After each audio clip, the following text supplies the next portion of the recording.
Progressive overload. How to use it, when to use it, and why you should use it. Sound interesting? Let's get into it. So there's 4 ways that you can progressive overload. The first would be to increase the weight only after you've mastered your form on the exercise. Number 2, increase your reps by 2 to 5. The last 2 reps should always be the hardest. Number 3, decrease rest time between sets. If you usually wait 1 minute, try 45 seconds. And number 4, increase training time.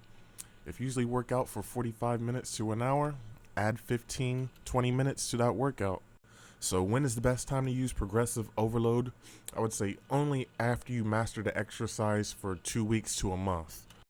Why? Because this is the simplest, easiest way to grow muscle, cut down, or just lose weight.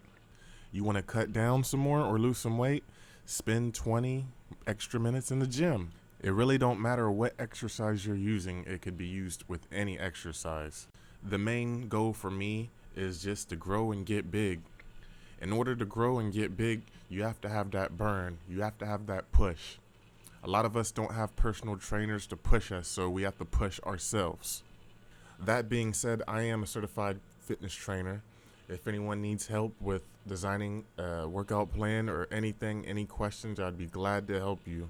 And if you have any tips for me, I'm open ears. I love you guys. I appreciate y'all guys watching. Please like, subscribe. I got some of the best videos coming up very soon, so make sure you subscribe.